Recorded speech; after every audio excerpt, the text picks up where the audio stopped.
right, today's question comes from Wesley in Arizona. I've been hearing, oh man, anytime somebody starts with, hey, I've been hearing, oh, here we go. I've been hearing more and more in the news recently about the government looking at digital currency. Are they doing away with cash? And if so, should I be worried? Some are suggesting taking money out of the bank and investing it in gold or silver. That's not something I feel comfortable with, but I don't want to lose my money. They're coming for us, Dave. You got a little prepper down inside of you. Oh, way down in there. I'm worried about some, and I've been hearing. Yeah. Man, they're coming for us. They Said and I Heard are a really crummy financial planning firm. Especially when you're getting it off the internet, because everything on the internet's true. Abraham Lincoln said that. So, okay. First, let's understand that actual paper money is a very small percentage of our economy already.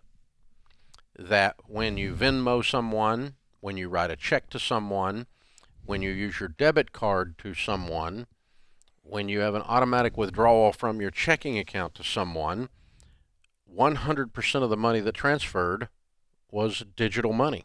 You've never written me an actual check, Dave. It just deposits in my account, right? Yeah. All of my payroll is not done with real money. It's done with digital money.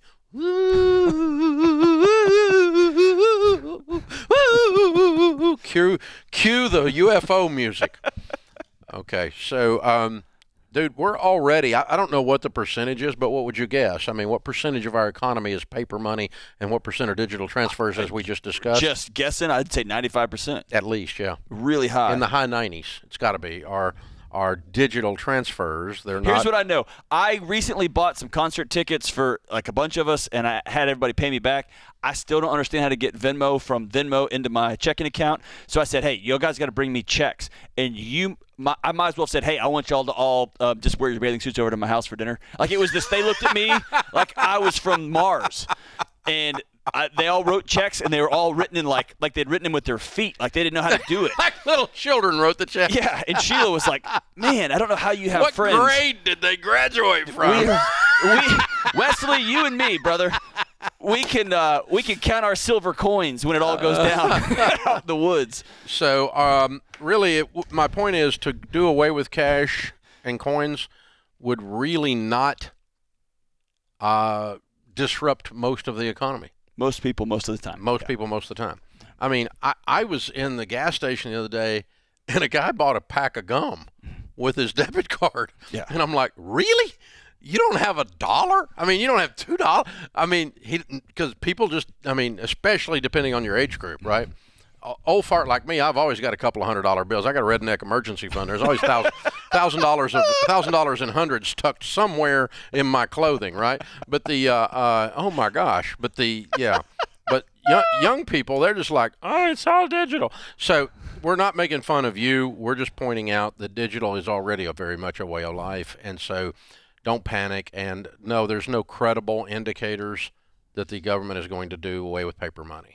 I think there is some credible indicators they're going to do away with a penny because it costs more than a penny to make one. Right. And, man. It does, literally. Yeah. They're losing money producing pennies that nobody uses. Correct. And so, so we probably are going to see some of that. But there's some discussion about digital currencies, and I think when the Bitcoin thing went crazy, those who were deep in all knew it's going to go bankrupt. It's the technology that's going to be cool down the road. Yeah, the technology is probably going to end up usable. Fine. All just like I imagine there was a hubbub when the debit card came out, and then direct deposit came out, and I think there's always a lag on that kind of technology, and what it is. And there should have been a hubbub when the IRS had the unbelievable genius move to withhold your taxes from your check before you ever got your check. That was genius. Yes. That created a whole country of sheep. Yep. And because I got to tell you, people, if y'all had to go line up somewhere and hand $100 bills to someone called a tax collector for your taxes out of your check every week, there would be a revolution. Oh, baby.